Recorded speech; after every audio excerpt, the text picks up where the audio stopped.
Bem, pessoal, eu vou mostrar aqui então para vocês agora, né, nessa nossa aula, então, que a gente está discutindo os potenciais, né, e o potencial hídrico e os seus componentes, tá?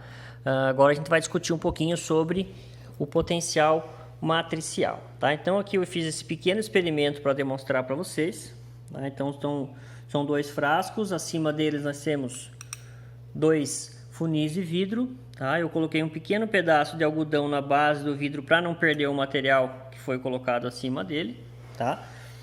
E aí nós colocamos o mesmo volume de material nos dois funis, tá? Aqui nós temos um solo argiloso, tá?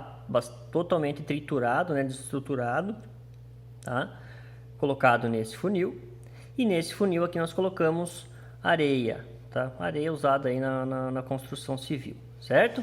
Feito isso, tá? Eu adicionei 100 ml de água em cada um desses dois substratos, tá? Há aproximadamente uns 50 minutos atrás, tá ok? Então o objetivo dessa aula é nós observarmos, né, o movimento e a retenção de água através desses dois substratos, certo?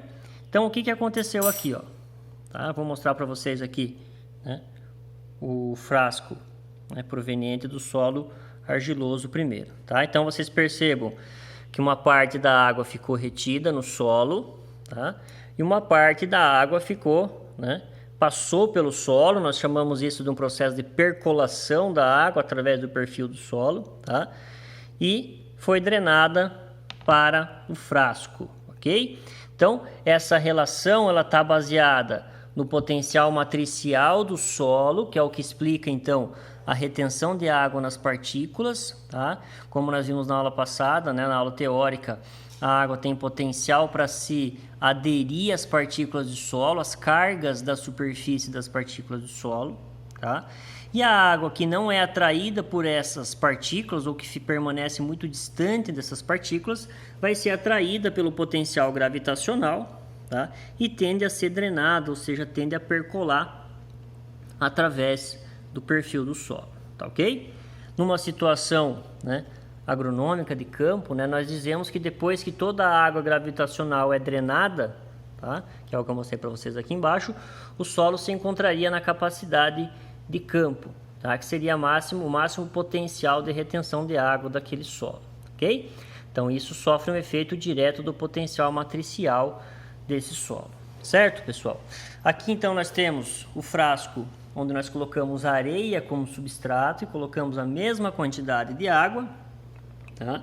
E vocês percebam aqui, né, que a quantidade de água que drenou através da areia é muito maior do que a quantidade de água que drenou, né, através da argila. Por que isso acontece? Tá? Isso acontece porque as partículas da areia são maiores, vocês podem ver bem nitidamente, né, aqui na imagem. A areia então tem partículas maiores, e isso vai fazer com que os poros ao seu redor também sejam maiores, tá?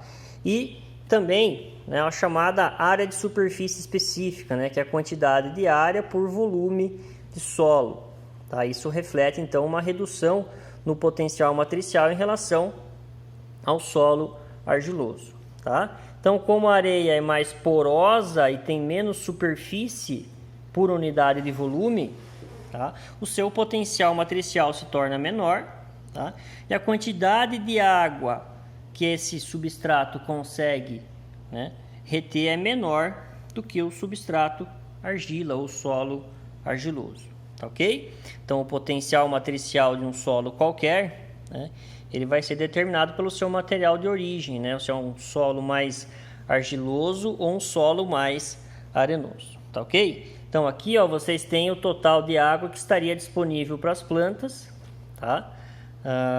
Um solo argiloso na capacidade de campo tem mais água disponível do que um solo arenoso, tá? Lembrando mais uma vez, como a gente viu na aula teórica, né, que retirando-se a água da capacidade de campo, o solo vai se encontrar no ponto de murcha permanente, tá? E nesse ponto de murcha permanente ainda, né, o solo argiloso vai ter mais água retida do que o solo arenoso em função, né, do seu tamanho de partículas, né, do seu potencial matricial ser maior.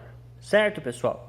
Então, a água no solo, né, como função do potencial matricial e o potencial gravitacional, tá? Eu gostaria de mostrar para vocês uma outra particularidade da molécula de água, tá? Então eu montei esse pequeno experimento aqui para vocês, tá? Aqui vocês têm um copo de Becker, tá? E eu enchi esse frasco com solo argiloso mesmo que nós acabamos de usar, né, no experimento anterior. Coloquei ele de ponta cabeça, tá? E coloquei aqui, né, pouco menos de 100 ml de água na sua base, tá ok? Eu quero tentar mostrar para vocês agora o que aconteceu, tá? Só tentar encontrar uma forma aqui da gente, vocês conseguirem enxergar o que eu quero mostrar. Aqui, ó, tá? Percebam vocês, né, que aqui, ó, tá vendo bem onde eu estou mostrando com o meu dedo, né? Tem toda uma região que o solo está úmido e acima dele uma região onde o solo está seco, tá? Então, mantendo a base do solo em contato com a água, tá? Nós tivemos um movimento ascendente de água através desse pequeno perfil do solo que nós criamos aqui, tá? Então isso reflete mais uma vez, né, o efeito do potencial matricial, né, das cargas do solo em afetar a energia da água e atrair a água, né, nesse movimento ascendente, tá? Lá na sala na sala teórica, né, eu expliquei para vocês isso como sendo, né, um movimento, né, um fenômeno chamado de capilaridade, né, que seria o movimento da água, né, através de capilares do solo em função das cargas através da superfície, né, dessas partículas do solo. Tá ok, pessoal? Então vejam que a água pode, né, se movimentar no sentido, né, descendente, ou seja, ela pode percolar no perfil do solo em função da gravidade, tá? Mas ela também pode apresentar um movimento ascendente no perfil do solo, né, através do fenômeno da capilaridade, né, que tem origem então através das cargas na superfície do solo, tá ok?